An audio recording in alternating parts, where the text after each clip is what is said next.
I'm midway through a remodel and everything's a mess, but I figured you guys wanted to see some trucks.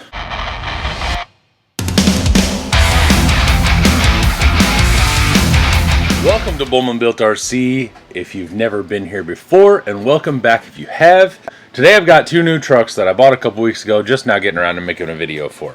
So we will start off with this guy.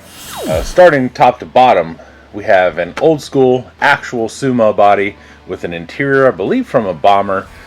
Little dude's got a laptop in here. It's decently detailed. The one thing about it is though that it is ugly. Ow!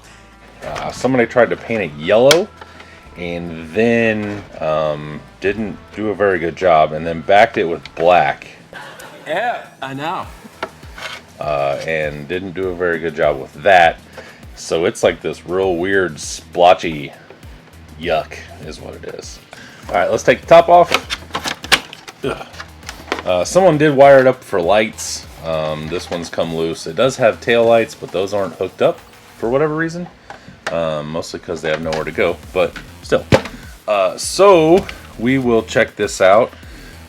Most obvious, this thing has a Holmes Sherpa chassis, which is super cool. I did used to have one of these. It wasn't a Sherpa chassis just like this, but it was a stock Barrage. It did have a little bit different suspension setup, and I moved some things around, and it was okay at the time. And now that I sold it, I kind of wanted one back, just either to have or to actually use. I'm not real sure what I'm going to do with this thing yet, but Samurais are super cool, and I kind of grew up around them, so I'm just collecting them now apparently. So first off, it does have some different electronics than stock. There's a Quick Run 1060, and then right under here is a Savox 0251. Not 100% sure exactly what that is. I have been running it on 3S. I took it out for a little bit just to make sure it ran and drove. I haven't actually taken it out to crawl with it yet. Then it also has a SR215 that I actually put in there. It does have these cool brass knuckle little dangly dudes from the back.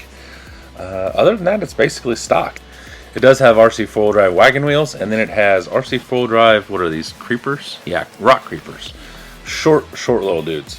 I like this thing a lot. It actually looks pretty cool. It should work okay, especially with a carbon fiber chassis. It's going to be pretty light. Once I move some things around and kind of get it to where my old one was, because putting the battery back here, it's just kind of weird. I may just drive it for a little bit. I don't know what I'm going to do with it. I bought it. I got it from RC Addict actually, and I didn't even let him get anything unpacked. I saw this in a tote, and I said, hey, what do you want for that? We kind of made a little deal. He shot me a killer offer on it, and I picked it up. So that's how that went. Next, I found this on Facebook, and guy said he was going to be there getting rid of it, looking for trades, yada yada yada. I said, even if we can't come to a deal, bring it to my tent, let me see everything, because this thing is super rad looking, right? So he brings it over. I actually traded a bunch of random stuff for this thing. He took my early Bronco tuber and a bunch of just rings, and I think he said of wheels. I'm not 100% sure what all I gave for it. But then I got this. So starting, I don't even know where to start. It has a custom cage with sliders that bolts onto the chassis. I'm not 100% sure what the chassis is. It looks like an old 10.1, 10.2, something along those lines, but it's been heated up and reformed, I guess. The chassis is actually here. So like this is the top of the front of the chassis. It's also down here, and then the back of the chassis is above the level of the bed. So this thing makes a huge dip and back up. So I'm not sure what they've done. I haven't taken it apart. I don't really care to. So it just kind of is what it is. I just have to use guesswork. It is a little chopped up in the front, but it's whatever. So it does have the cage. It has a roll bar in the back where the shock hoops are connected that's actually bolted to the frame as well. So none of the cage work is actually welded to the frame. It does have an old school monogram T-bucket body. This is an 8 scale T-bucket from an old model. Obviously we have the LS engine right up top. And then we have like a shock brace thing going above it. The radiator with a little hot racing cap on it. It has little cool headlights on it and this weird looking front bumper that I'm not a huge fan of, but it's not my problem anymore. And then if you go to the interior, we have foam seats on aluminum housings. We have kind of a little drop down console. It does have some really super cool little gauge cluster, center cluster things. It has a key. We have some dice, steering wheel, etc., etc. Now into the back, this barrel here is what holds the battery. And it does have a little air gate. And then if you flip this around, now you'll see the craziness. These are actually narrowed Capra axles. If you guys are old-timey guys like me, you know, whatever, these were actually done by Chino. If you've ever heard of the Chino mod for leaf springs, the same guy that kind of started doing that also did these. The guy told me that he has stainless steel like tubes inside here to brace it up, almost like what a beef tube would do or anything like that. And then it has all these crazy custom links, and the drive shaft goes up and over the upper and all sorts of wildness. Then you'll also notice that the servo is right here. So the servo goes up and then actually transfers to a cantilever on the front axle.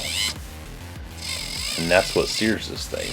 And then also looking at the front axle, you'll see it has a leaf spring in it. A leaf spring and shackles. This thing is so wild. Just crazy. Little RC four-wheel drive swampers, little RC four-wheel drive wagon wheels, and the 155. It has some sort of I think it's one of those silencers, something along those lines. It's got a tiny little ESC that I can't even see. And then it has a little tiny Holmes motor right here. And the engine cover actually does cover it. I'm pretty sure, once again, it's got some old school parts on it. That sure looks like a GD 600. Which is a very, very old school way of getting gear reduction. But I could be wrong. It's definitely something like that, though. Yeah, it's kind of neat. It's got a BEC. Lots of cool things. These fenders are aluminum of some sort. The bed is styrene. It's all custom made. It was really neat. For what the guy wanted, I went ahead and swapped it because I knew I could get my money back. Speaking of which, this is now going to a new home. I did take it out once. It definitely works. It's pretty cool. It turns insanely tight. I don't know how much overdrive it has, but it's all of it. All the overdrive. This thing will turn in a width of about that far. And it'll do a whole 180. So with that being said, I did get rid of this. It actually is going to ship today. And it's okay. It was cool to have. It's kind of one of those things that a lot of times I fall in love with things. This is not one of those things. It's definitely cool, but I'm not in love with it, and I will not give myself enough time to fall in love with it because somebody else wanted it, and wanted it a lot worse than I did. And you will probably be seeing this somewhere around, probably Facebook, maybe YouTube. Not sure if he has one, but I'm pretty sure it will definitely be on Facebook. And I hope he enjoys it. So, with that being said, here's a little bit of video of me taking this thing out. Nothing too crazy, just driving it around for a few minutes, and then we'll be right back.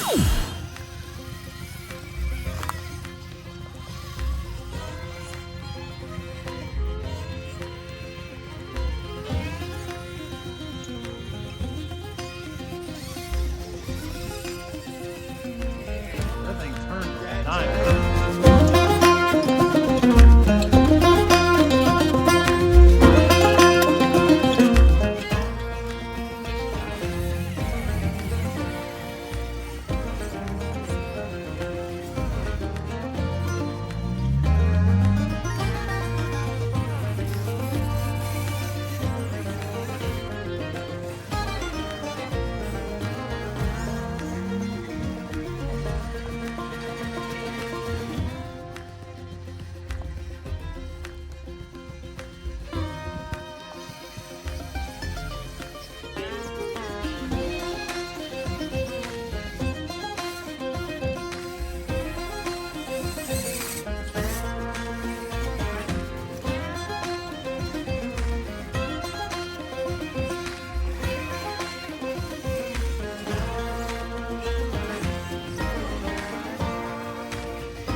I appreciate you watching. If you haven't already, like and subscribe. Check me out on Facebook and Instagram, all the way across the board, Bullman Built RC, and then also the Bullman Built RC group. And that is all for the day. I will see you later.